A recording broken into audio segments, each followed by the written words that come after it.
Welcome back to the Ensound Radio Network. I am here speaking once again with Mr. Brian K. Hemphill. Brian, we're doing good so far. I'm really enjoying this conversation. I've never interviewed an author before. You're my first author that I'm interviewing, so great. Needless to say, I am really enjoying this. So we're taking our time. Okay, no, this is great. This is great. All right, Brian. We left off at artistic. We're going to deal with what? Artistic faith? Or? Yeah, we'll finish up artistic faith, and then we'll talk about the last of the spiritual branch elements. All right, take it away, Brian. And when we talk about artistic faith, and that wasn't even one. If you notice that these are things that you almost see in a biblical context, although when I talk about spirituality, I'm not talking about religion. Right. I'm talking about dealing with the aspect of yourself as a spiritual being. Yes. Now, religion is certainly one aspect that can sort of spark that, right? Awakening of your spirit or your awareness of your spirit, because we always have a spirit, right? It's just the awakening of it that we're not always sure that we have. Right. You know, sometimes we feel like we're the body, but we're all spiritual beings. But also beyond religion, I mean, you may get a spiritual awakening from just walking in the woods. Yes. You know, just communing with nature. When I watch people interact, for example, like an elderly person and a young child, I mean, sometimes that's just an amazing. You go, wow. Yes. You go, wow. Or people doing spontaneous acts of kindness. So there's a lot of ways that you can. People do it through meditation. Right? So there's a lot of ways that we can get in touch with our spirituality. But if you notice, when you talk about vision and passion and inspiration, it really does sound like you could be pulling these out of the Bible. And I was sort of surprised by that. What it told me is that these concepts are universal. So it's not just with any particular religion or any particular meditative faith, you know, that this is just a part of life. Yes. And so when I was doing the research, all these things were just coming out. I was like, wow. And artistic faith was one of the last ones that came out. Okay. And what was curious about artistic faith was I was like, well, what is artistic faith? Artistic faith is really recognizing that, look, I'm an artist. I'm starting with nothing. I'm starting with this. If I'm a painter with this blank canvas, there's nothing on it. I don't know what to do. Or I'm a writer and I'm looking at this blank page that I have to create a story on. There's nothing there. Okay. You know, I'm a singer-songwriter. I'm trying to write some lyrics so that I can have something that's expressive, but I don't know what to express. But the artist has to have the faith that, you know what, I'm an artist. I'm a vessel that's always going to be filling. And that part of the process is filling up with something and then expressing it. Okay. And then filling up, you have to have the faith that that's going to happen. Right. So if you have writer's block, for example, and you can't write that song, it's okay. You know, some people get really frantic about it. Yes. But you have to have the faith that out of this nothingness, I will be able to create something. You know, and even if you don't know that you can, I mean, 13 albums later, you're like, wow. You know what I'm saying? 13 the first album you had writer's block, you know, you're 13 albums, and that's the beauty of art. Just knowing, that knowingness that, you know what, that I'm blessed with these gifts. Right. And that I do always have the capacity to express, even if I don't know what it's going to be. So now. there's still room for me. I'm only 2 albums out. You're 2 albums out, so you I'm know. not the 13th. Right. Well, that's what you have to work towards, you know. Yes, sir. And the last is ecstasy. Ecstasy. Oh yeah, ecstasy. Ecstasy is sort of an interesting. That's interesting. One. Yeah. And it's one that was even something that even came later than artistic faith, because ecstasy, when we think about it, we think about the sensual aspect of it. Okay. But ecstasy is and you probably have had this experience, I'm sure, when you create an artistic work, there's a pleasure that derives from the creation of it. Like when you write a song, there's a joy that. But let me say something on that. The funny thing about it is that when I write a song, I don't think about it after that. Okay. The moment that, and the thing is, I do not like to listen to myself on CD. Right. A lot of artists don't. They don't like watching themselves or listening to themselves. But there are times when I may slip my CD in the player and really get a chance to listen to what I write about, and I'm like, did I really write that? You're amazed by it, yeah. I'm amazed by it. Right. Yes. Is that a part of... That's a part of it. at the back end of the appreciation of what you did. You go, wow, I did that, and then you get that little tingle. Yes. So that's a part of it. But there's also ecstasy that occurs during the production and the creation of an art. Okay. Where you're trying to labor on this first verse, the opening verse, and you're racking your brain, you can't get it, and then suddenly an idea comes to you, right? Yes. The epiphany, right? Yes. Subconscious imagination, and then you write that first verse, and you get a little tingle. You go, wow, yeah, I like that little tingle that you get, that little ecstatic moment. That's the thing that keeps you motivated and keeps you in this, because it's such hard work that you want to give up. Hard work. But when you get that little tingling sensation, that little joy that comes from it, you say, wow. And then it makes you want to go on to the next step. Yes, yes. And that's what it is. So ecstasy is that I call it like a spiritual emotion or spiritual joy that comes out of something, where you keep on going to get to the next part of it. Okay. And then when you create the song, you go, wow, I did this. I mean, just that moment, it fades very quickly, like you said. You're not going to think about it after you've done it. The moment fades, but the beauty of it is, it's what keeps us going. If we didn't have those little moments of joy and it was just drudgery after drudgery after drudgery, you would quit.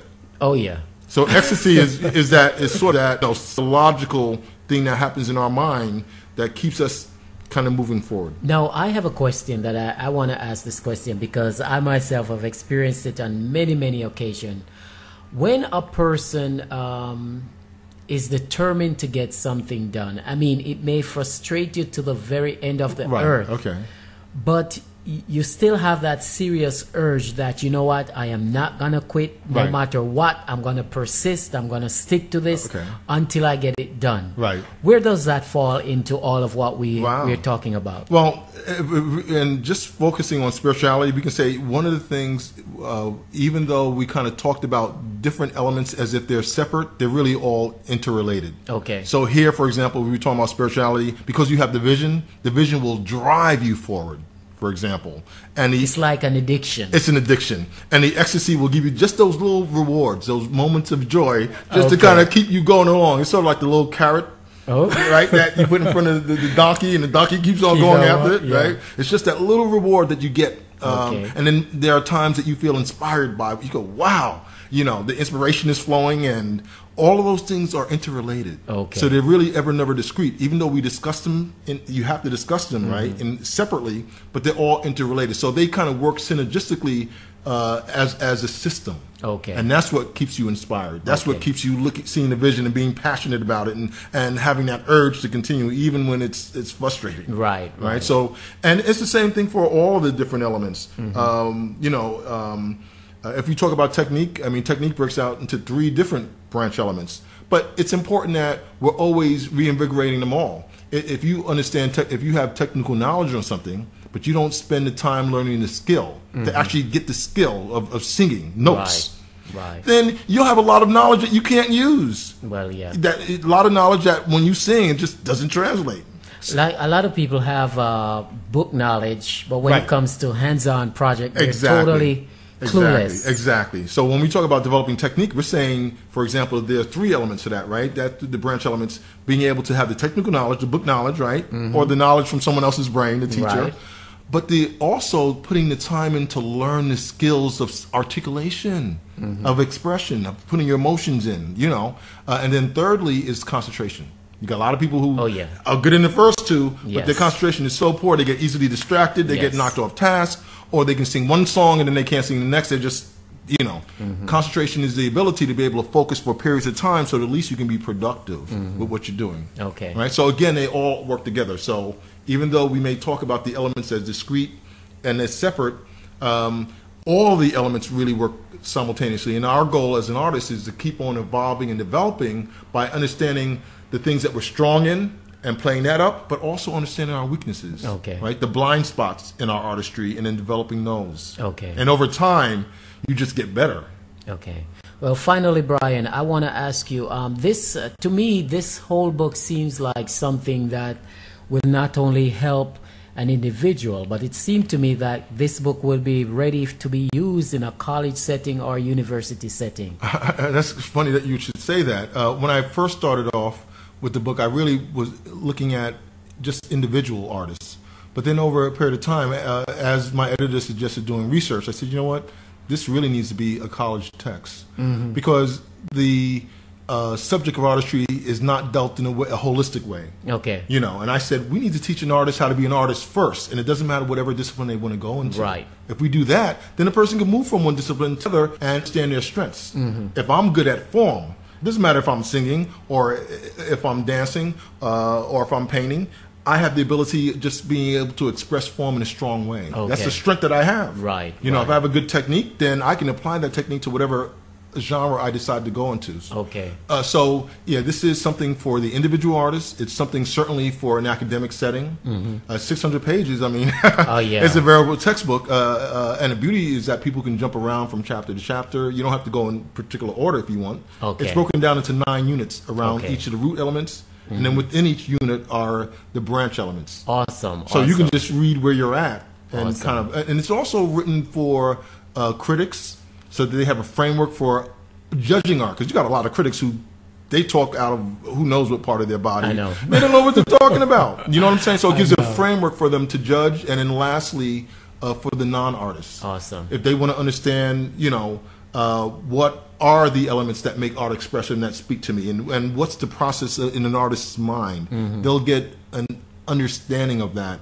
And an appreciation from this book. So I really wrote, you know, for those classes of people. Awesome, awesome. Well, finally, Brian, I want you once again to tell our listeners the title of the book, where the book is available, if you have a MySpace, a Twitter, or Facebook, Right. whatever.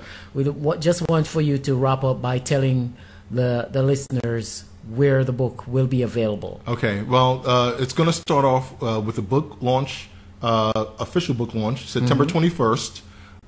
For those people that live in the New York metropolitan area, it's going to be in New York City at Alpha Restaurant. And people can get that information off of my website. Okay, Right, so and what is the website? The website, the author website is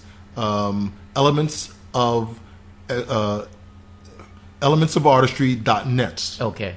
And if they go there, they'll see information about ordering the book, as well as about any upcoming readings, starting with the September 21st one. Okay. Also, after the launch, the book will be available on Amazon.com. Will also be available on Barnes & Noble, iUniverse.com. And I am on Twitter. Okay. And I'm also... What's the Twitter information? The Twitter is Artistry Tech. So people look up Artistry Tech. Okay. Then they'll be able to follow me. Also, people can find me on Facebook at Brian K. Hemphill or Elements of Creative and Expressive Artistry. Either way, all right, they can friend me. And do you have any blogs currently? I do have a blog, actually, and the blog is www.expressiveartistry.net. Okay. And the blog is Brian K. Hemphill's video arts review. So I see. I just try to talk about, you know, applying all of these elements to the art that's created. So it could be books, movies, plays, music